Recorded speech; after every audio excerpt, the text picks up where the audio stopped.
rise. The Court of Appeals Division 1 is now in session.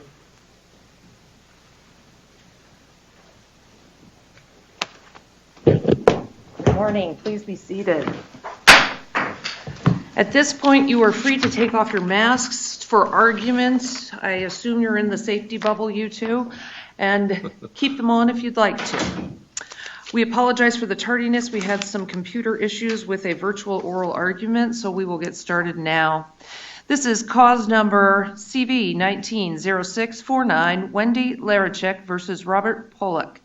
These proceedings are being video and audio recorded as well as live streamed, so we ask counsel to please identify yourself and your client at the beginning of your argument. Each side will have 20 minutes. Appellant's counsel is responsible for watching the clock to reserve a portion of that time for rebuttal if desired. Also, we've read the briefs. We have conferenced this case. We are familiar with the facts. Please take that into consideration during your presentation. At this point, counsel, are you ready? Yes, Judge. Please proceed, and we're proceeding from a seated position. Yep. It feels weird, it looks weird, but that way we're sure everybody can hear everyone else. Which the clock switched this time, or are you guys still? It's not switched. Okay. Last week. The one that's moving is yours. Okay. Last week they had switched them so we could see. But perfect. May it please the court, Keith Berkshire, attorney for the appellant, Robert Pollock. This case has a semi-interesting procedural history of how we got to this hearing, but at the end of the day, the issue is, should a calculation of value have been excluded under Rule 702? That's the main issue here. Frankly, the second issue about getting to whether my client's trial counsel could have called Ms. Monty is secondary. If you find that we could have allowed in the calculation of value, we don't need to get to that. I will state that prior to argument, Ms. Wilkins did tell me that she's going to waive the argument that if somebody's in the courtroom, if a lay witness is in the courtroom, that they could be called even if they're not subpoenaed, and I think distinguish between a lay and an expert. So she did inform me of that prior to argument. The issue of whether a calculation of value should come in is, in our opinion, just an issue of weight. Calculation of values are not an uncommon thing done by the court or by business experts. And in this case, the issue between a calculation of value and what we'd call a conclusion of value, or what is referred to as, an upper tier report, which usually necessitates more money, is simply the depth they go into. I would relate it to the difference between, a blood type test and a DNA test. Is one more accurate potentially, but the other one still is admissible? A calculation of value, and specifically in this case, the reason that this should have been admitted, the calculation of value was done on what we'd call an income approach for valuations. There's typically three methods that most experts use: income, market, and asset approach. In this case, Mr. Bays only did an income approach. Were the three tiers at issue with Mr. Bays the three methods that the experts usually use? So he was just saying he had done one of the standard methods, but not all three? The tiers don't relate to the methods. On what we'd call a tier 2 or opinion of value, they would actually do all three methods, and then on a tier 1, they would definitely do it, just more forensic analysis.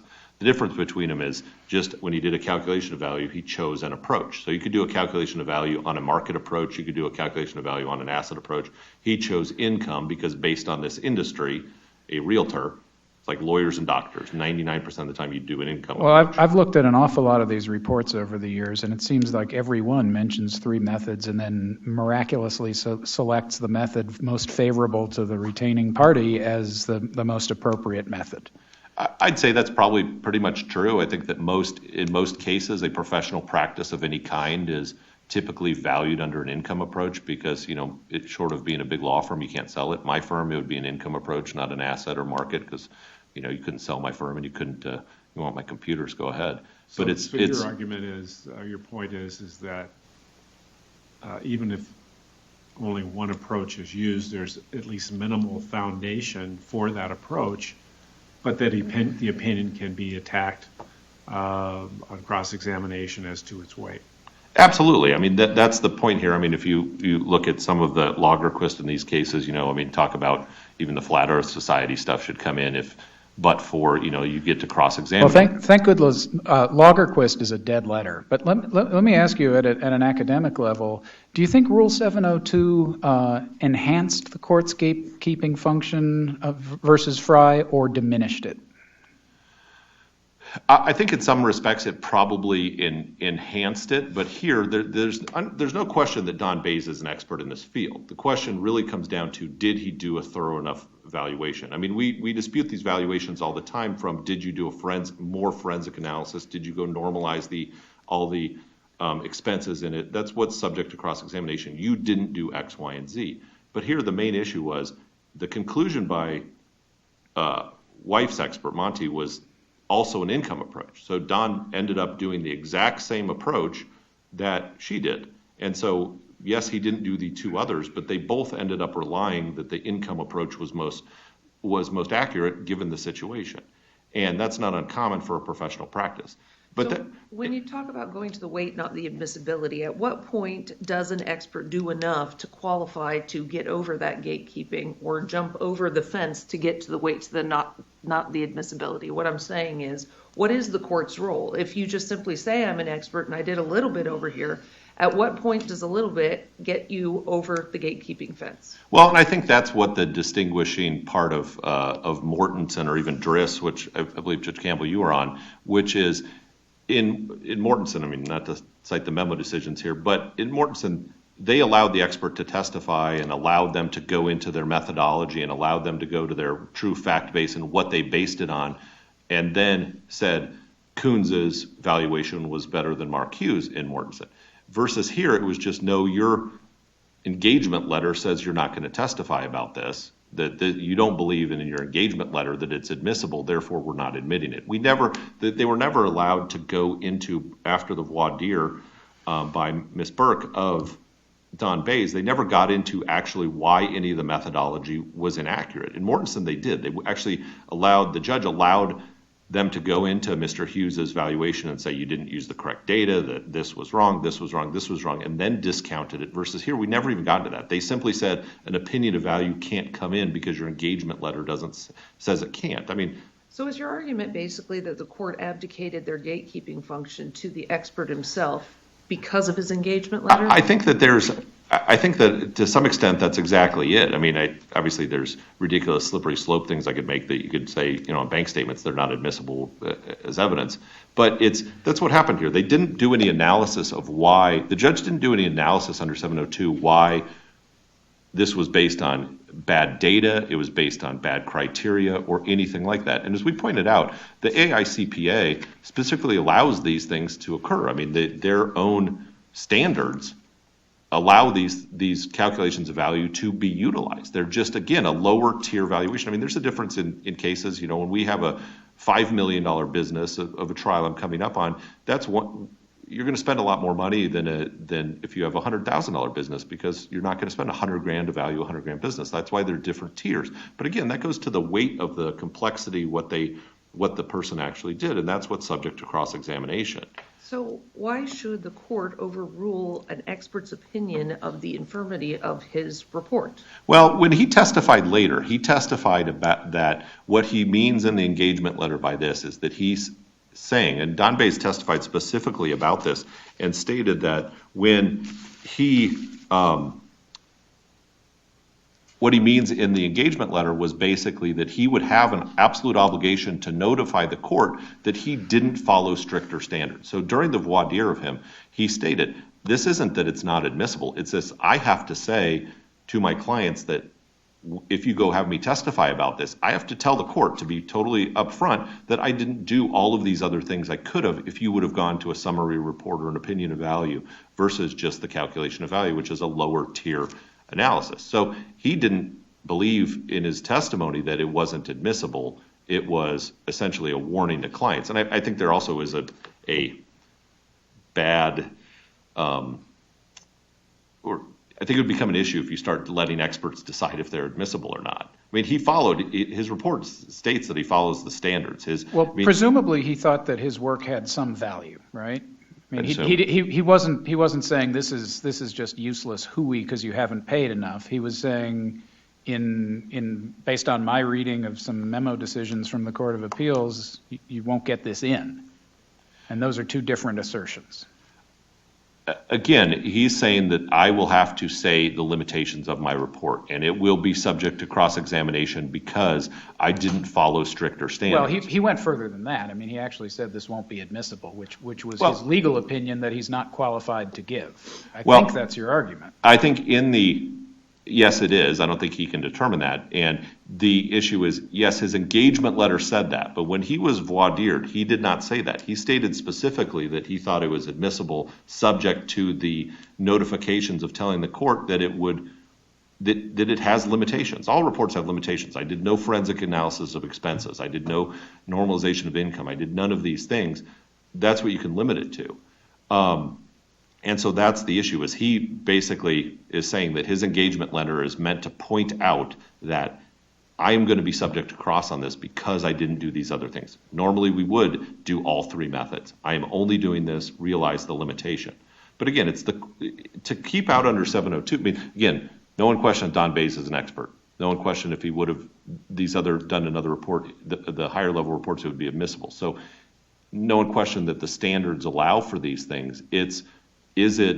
Should that have gone to weight, like it did in Mortensen, where they went through and picked apart the analysis? Here, there was no picking apart during voir dire of the analysis he did, or that the foundation was improper. They didn't get to the numbers. Mortensen, they got to the numbers. That's the difference here versus the Mortensen case.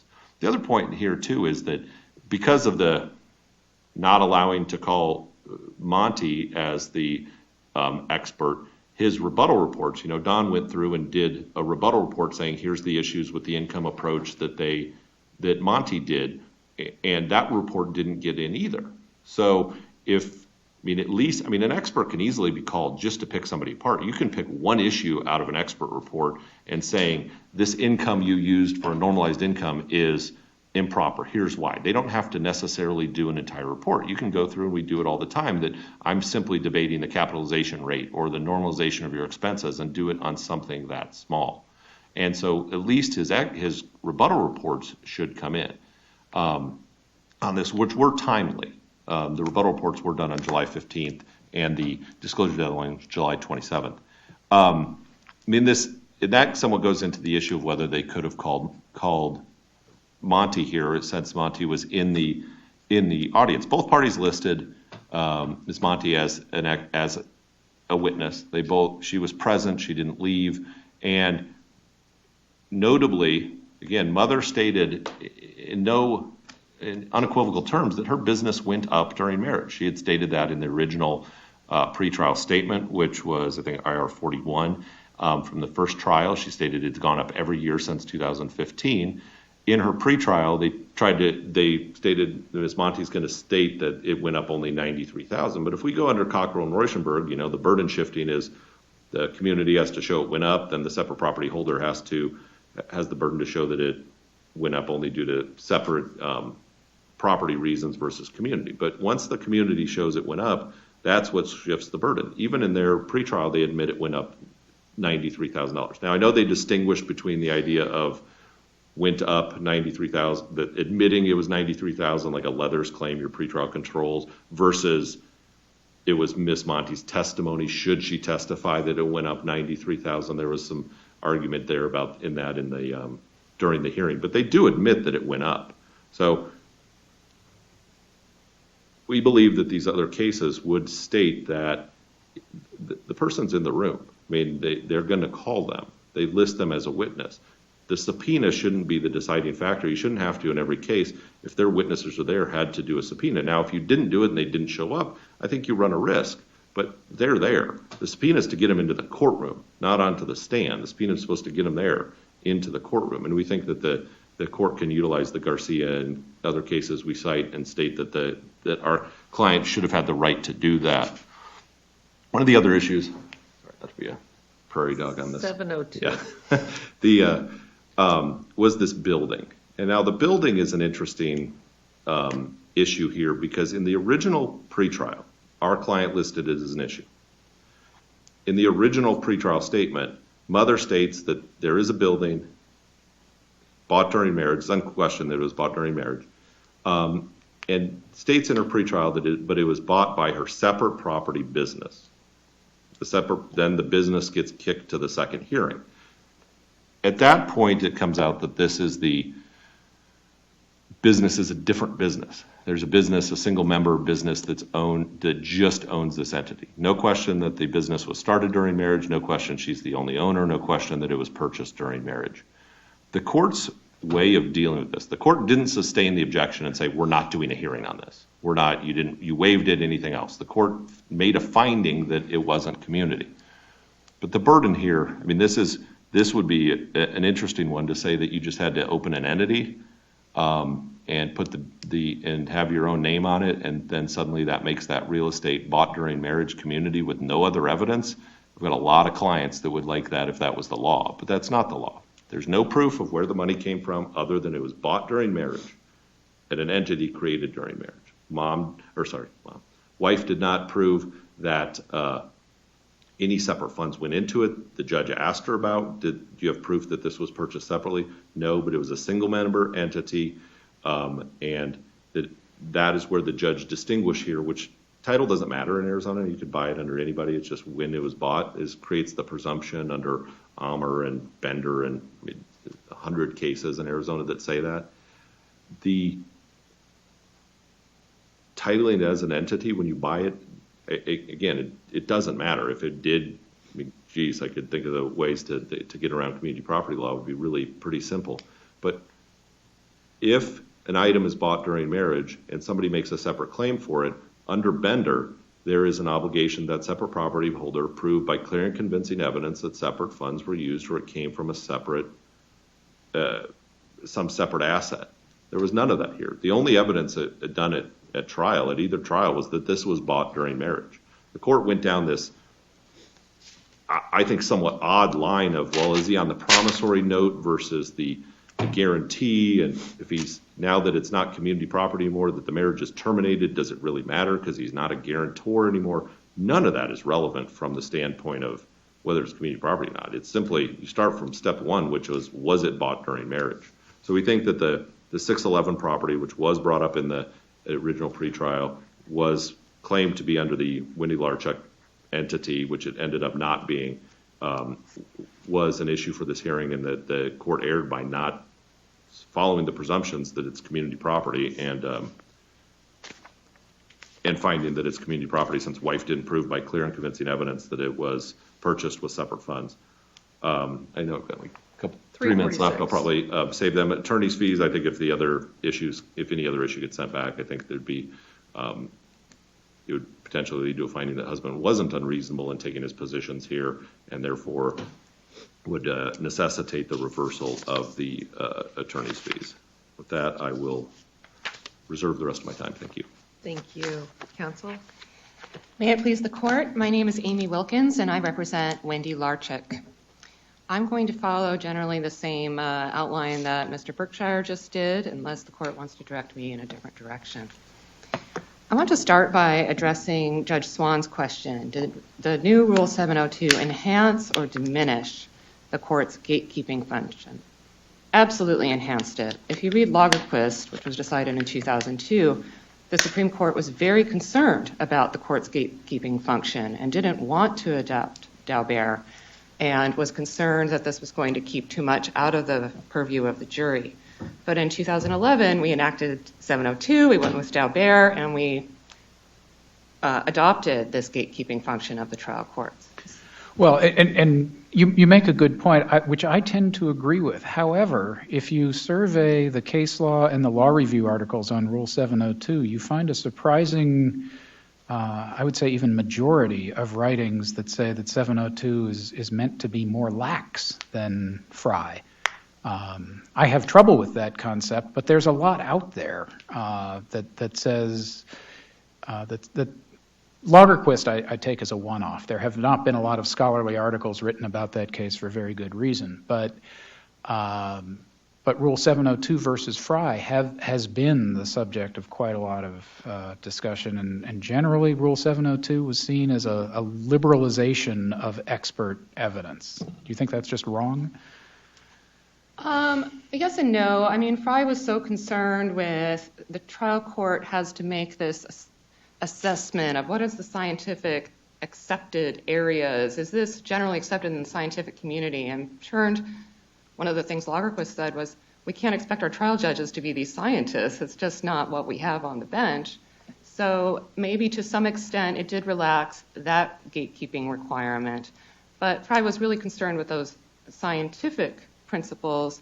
I think that 702 really just gives the trial court latitude to say, is this reliable? Is this reliable? And why?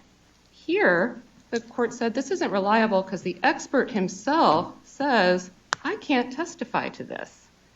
The one caveat with my report... But let's be very careful with that language. Does the expert say, I can't testify to this, or does the expert say, I don't think this is admissible? In the first letter he wrote to husband's counsel saying, here are the 3 types of report I could prepare. And he said about the calculation of value.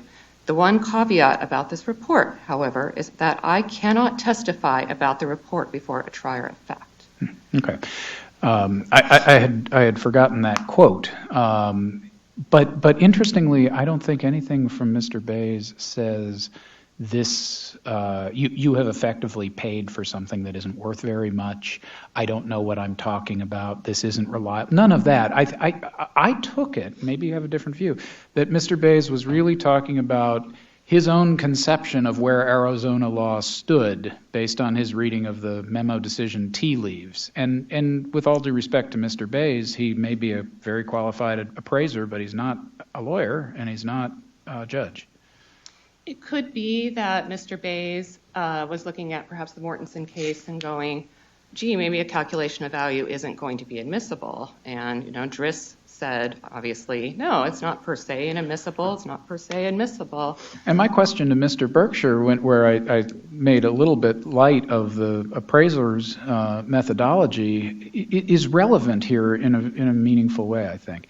If Mr. Bays did one of the 3 methods that you see universally in all these reports, but not the other 2, how can that equate to inadmissibility? He did one thing that everybody does that's valid. He just didn't then select the most favorable among the 3. Why would that impact the quality of the evidence under Rule 702? I think that just saying he did an income approach or just saying he did a calculation of value approach is just the first part of the inquiry. It wouldn't make it inadmissible. And I don't think that Mr. Bays felt that, oh, I can't testify about this simply because I didn't do the higher value report. He was also engaged, he wanted to do it for settlement purposes, is what he said in his letter. And he himself seemed to be saying, this doesn't have the indicia of reliability that they did show in Driss, for example, to get that calculation. It wasn't a masterpiece of confidence, I will agree, but it stopped short of saying what I've done is unreliable, right? I think that the trial court was within his discretion if an expert himself is saying, I didn't want to testify about this, to accept that expert's opinion of the own reliability of his work.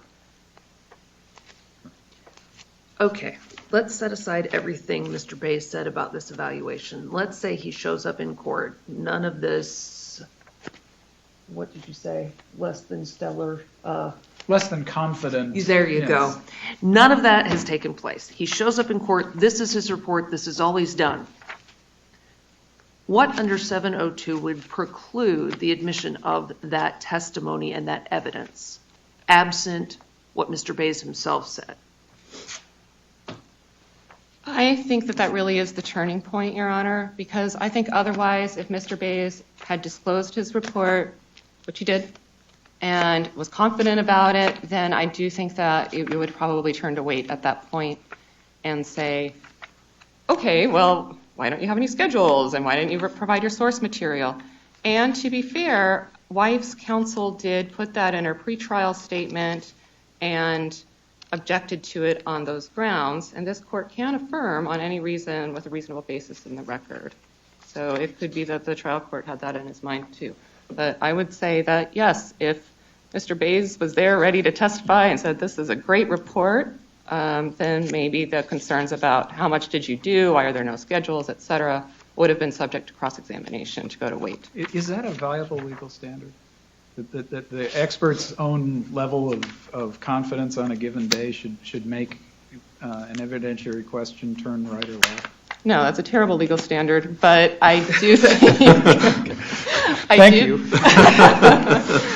I do think that the way to phrase it is the expert's opinion of the own reliability of his report. And that's why I didn't mean to just keep peppering you, but that's why fine. I keep asking about precisely what disclaimer he issued. It seemed to me that he was exceeding the scope of his expertise by analyzing memo decisions, and maybe he was just trying to be fair to his client and warn and say, look, this may not get in because of the effect of these decisions. But I still think there's a huge difference between a lack of confidence in admissibility and a lack of confidence in reliability. And it's the latter that I didn't see. What I saw was aspirational statements about how much better it could be, but it would be odd for an expert to say this really isn't reliable, but thanks for your check. Well, that's true, but however, the expert on a summary evaluation report does so much more work, so much more schedules, analysis. There's a reason they cost way more. There's way more work involved, and I think that the trial court could fairly be said to say he doesn't have any confidence, and I don't want to go back to that legal standard, he doesn't have an opinion about the reliability of this because he didn't put in the work. It's okay for me to accept that. I don't think he said, I don't have confidence in the reliability of this report. What he said is, I don't have confidence in the reliability of this report as I would in a summary evaluation. But he didn't say this is unreliable. So why wouldn't it have been the better practice to allow him to testify to his report and his conclusions and then tear them apart with your expert and your report? To be sure, Judge Blair really looked at that, and I remember at one point in the transcript he said, gee, Ms. Burke, you have excellent fodder for cross-examination here. But then once Lardier happened, and once again the expert said, you did not prepare the type of report that you require in order for your testimony to be admissible, correct? Yes. Isn't that asking the witness himself to make a legal conclusion about admissibility of evidence? I mean, isn't that the court's job? Yes, it is the court's job, and I don't think that we should also require witnesses to necessarily use admissible, reliable, do I want to testify about this, do I feel confident in this report? Everything in the record says, husband filed a motion to continue to get a better report, let's recall, and as his justification said, I had my expert prepare this for settlement purposes. So even this expert should not be making the call. I'm sorry, We go prepare ahead. things for settlement all the time. That doesn't mean that you can't use the same 1010. It doesn't mean you can't use the same information that you develop for settlement at trial. It doesn't undermine the reliability, the scientific credibility of the expert. I mean, when we're looking at this, I just am not sure what was missing to allow him to testify. And then I have another question for you. Let's say your expert did testify and wasn't precluded. Do you think Mr. Bays would then have been allowed to assist in rebuttal? Yes. Okay. And why is that? I mean, if Mr. Bays didn't do the Cadillac analysis that we need to get in under Rule 702, then why does he have anything of value to offer in rebuttal? I think that once wife's expert is able to testify, then I think that he properly disclosed his rebuttal reports and But weren't his rebuttal reports based on his own work, which you're saying was insufficient to be admitted? That is true. I think that the difference there is there isn't, and I know I've said this over and over again, there isn't the same expert saying, I don't want to rely on this. I don't want to testify about this. I don't want this to go in. That was never in the record. The record indicated that Mr. Bays did some additional work after receipt of a wife's expert report. Maybe that's what you're thinking about. That could be, Your Honor. And the issue with that extra work was that it wasn't disclosed. So maybe that affects my answer on whether or not those should have come in. It would depend on, and we didn't reach the issue in the trial court as far as whether or not those could come in, so I don't know what counsel would have argued about the disclosure on those. I would like to briefly talk about Ms. Monty, if the court is ready. I want to talk about this pretrial statement. Wife put in her pretrial statement, my expert, Ms. Monty, is going to testify that the value of the business increased by $93,000. And now there was an issue. The court, Judge Blair, said, isn't that a judicial admission, counsel? Can't we just rely on that? And she said, no. What I said was my expert is going to say this. And I really looked at that issue because it was interesting to me. And it turns out that that's not a judicial admission, and the court is probably well aware of this, it's an evidentiary admission. And the difference is a judicial admission is you are absolutely conceding a fact, you're never going to fight about it again. I admit liability. Well, you don't get to debate that at trial anymore. This was saying, we're going to say this. Well, if husband had asked to admit our pretrial statement, which he did not, then we would have had a chance to debate the fact. It's basically an admission by a party opponent. So you're saying that one way it could spin out is your expert testifies, then Mr. Bays testifies brilliantly in rebuttal and knocks down your expert's opinion so badly that we find that the value was only $10,000.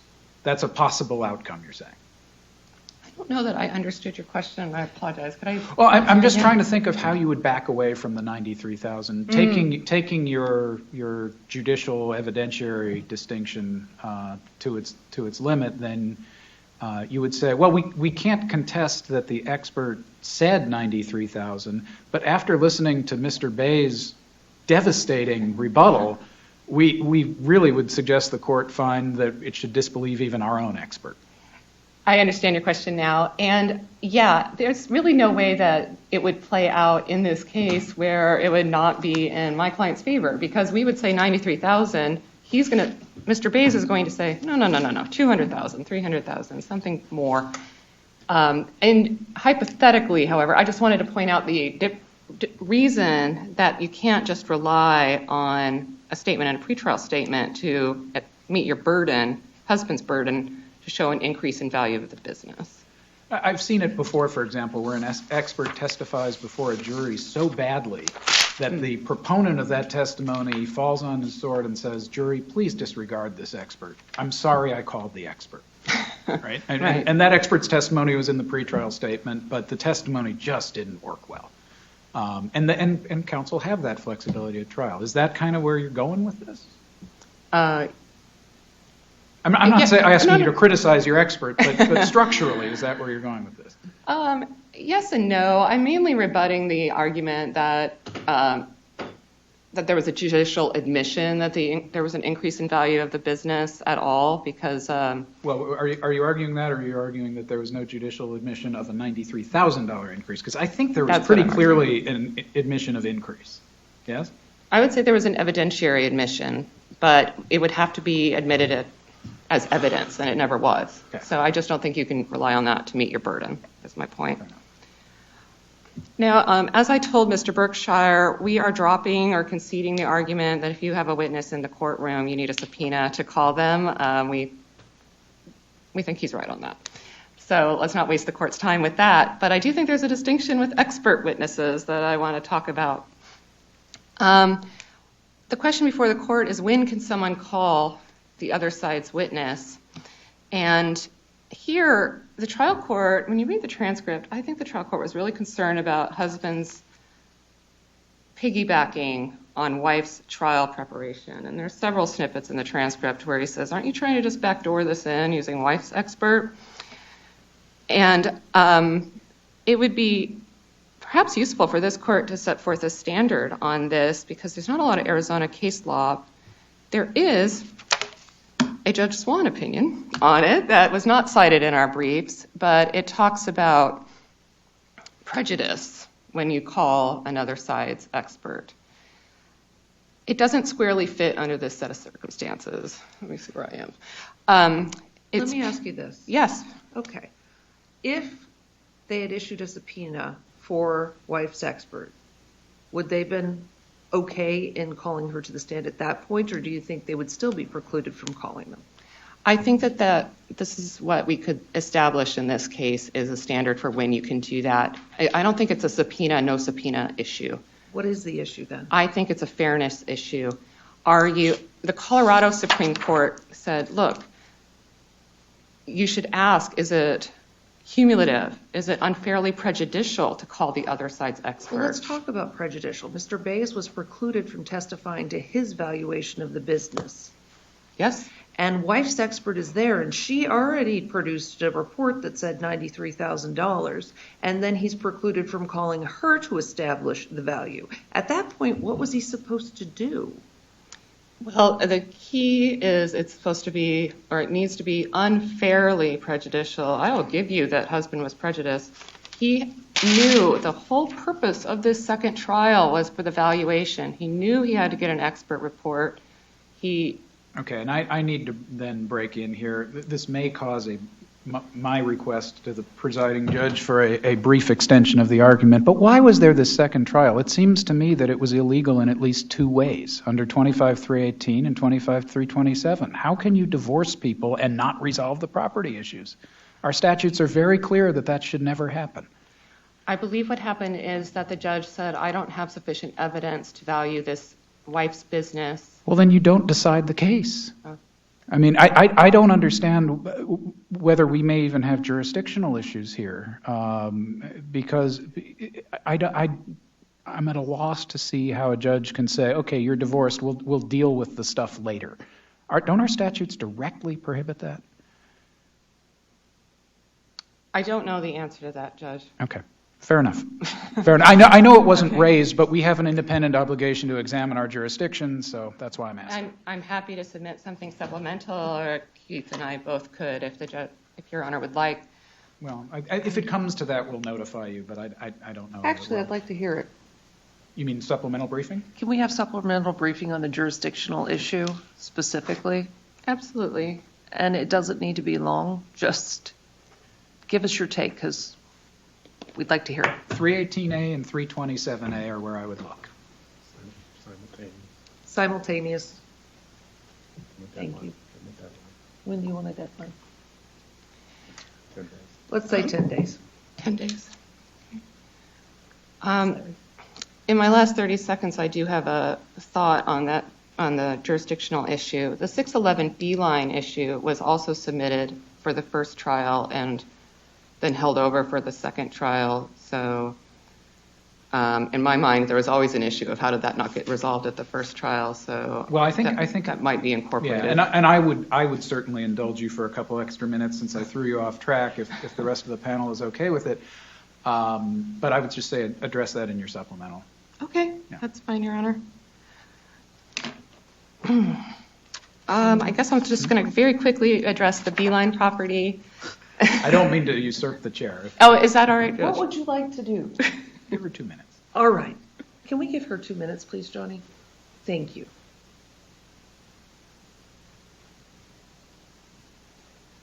And we can give you an extra 2 so you can address this very insular issue, if necessary. Please proceed. Okay, thank you, Your Honor. I'm just going to talk about 611 B-line very quickly. This husband never disclosed a claim on the LLC, and I think that's important because at trial, they're saying, well, he didn't. We start with the presumption that if it's established during the marriage, it's community property. Then the burden shifts to the spouse claiming it's not community property. Where in this record does your client show where the money came from to purchase the property? Your Honor, there is a weakness in our case that we did not put in evidence for where the funds came from, and I'm just conceding this point to be direct. I appreciate it. However, there's a huge disclosure issue, and I think that's where why that evidence was not put forth. It didn't come up until the pretrial statement. They never said, oh, we have a membership interest in the LLC. In the pretrial statement, husband said, we have a community interest in the land. So what wife put forth is evidence showing the land is owned by a separate property LLC. And then I think the analysis would have to be, the only claim would be that the community has an interest in the membership, right? It may not be a member, but it has an interest in her membership interest.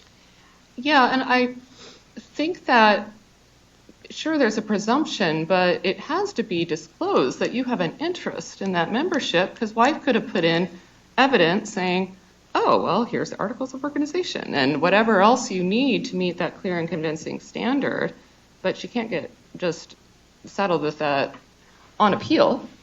Because at trial, it was really argued, oh, husband has an interest in this property because he co-signed a community guarantee of 611B lines mortgage. And the judge focused on that and said, no, that's not going to work. That's an obligation. It's not, doesn't give you a property interest. Thank you, counsel. Thank you. Mr. Berkshire. And we need to give him 2 more minutes. If you, Yeah. would you like your 2 minutes? I'll take one. Okay. I want to start with Judge Swan's subject matter jurisdiction issue. Since I've argued a bunch of these cases lately, I think at worst it would be a 318D claim, so I probably will include 318D on this, where it was an unallocated community asset, which therefore can be done in any post-decree proceeding either. Well, if it's unallocated because the court just decides it can't allocate it right now, are you aware of any authority that says we can just save some stuff for later? Save some stuff for later, no, but something that wasn't specifically in a decree doesn't deprive jurisdiction. The court has the statutory authority to, I mean, in Riniger, the I'm court's- more concerned with our jurisdiction and whether the judgment was properly final, or when it became properly final. Again, I think from a jurisdiction ability to deal with unspecifically allocated assets, it could be dealt with as 318D or even an 85B claim of dealing with the same issue under Riniger or any of those cases that say, you know, you do it down the line as far as, at worst, the community interest is just held as tenants in common, and then you could divide it down the line under 318D. So I don't think it would divest jurisdiction from the original decree, or they didn't have jurisdiction in the original decree to do that. But you cautioned before about slippery slope arguments. If that's the case, then couldn't a family court just say, yeah, you guys are divorced, all that property stuff you wanted to talk about, it's unallocated. Just divide it under 318D whenever you get around to it. Well, they do it all the time on quadros. They do it on real estate transactions, other stuff when they appoint commissioners to sell. Quadros is probably one of the easiest Yeah, the places quadros, but the allocation is already determined. When you do a quadro, you're implementing the economic force of what the court has already decided. Well, and they are here. There was no decision. Well, but here they are. They said we're determining the value. They're saying that the community portion would be split. We just don't know the value of it yet. It would be the same thing in the quadro. You're saying divide the retirement account. We don't know the value because we're going to determine that down the road. I mean, somebody could dispute a quadro. It does happen. I don't want to take your time with this because you'll have a supplemental briefing opportunity, and that's an interesting point. But I just like jurisdiction issues. So do the issue on the 611 property. I find it interesting that husband would have the disclosure obligation for something wife purchased. I don't think the disclosure puts it on to, I think I have claims. Rule 49 says, here's what I own and here's what I bought, specifically during marriage. The disclosure obligation and all this would have been on wife to present the documents, not husband. And again, I think what Judge Campbell said, this was bought during marriage. You have to prove otherwise. The issue of whether you could call the other party's expert, I think, is interesting from the standpoint if you can't call the other party's expert, they're there, they're ready to testify and so forth. I mean, does this just then become a game? I might want to, as a procedural standpoint, call the other party's expert first because I've got a Perry Mason moment in their report. It's just, there's something that's just garbage. And I want to call them first, call them on 10 questions, and then put my expert on to slam them. So if I can't do that, are we going to then play a game of, no, I'm not going to call my expert until rebuttal, but you really want to rebut mine, so we're doing this like, chicken who gets to call them first. They're there. I mean, we know they're a witness. We know what their exhibit is. I don't think there's any reason or procedurally why there's any concept that I can't call them because there might be 5 minutes of testimony that I can elicit first that destroys their case. And procedurally, I should be able to do that if I'm the petitioner. No, but if the court doesn't allow that, is that error? 609 gives the court quite a bit of flexibility over the order of presentation of witnesses. Order presentation, I'd agree that might not be error, Your Honor, but the ability to call them at all, I think that would be error. They could say, no, you can only do it on redirect, or you could only do it on cross, sorry. But limiting my ability to call a disclosed witness on my list as well, I think would be error. So your scenario, maybe not, but I think under mine of complete preclusion that it would be. But I'll wait whatever 17. 20 seconds I have. So, yep, that's all I have. Thank you. All right, counsel, we appreciate your arguments. We appreciate your thorough briefing. We will take this under advisement and issue a written ruling in due course. Please be safe out there. We are adjourned.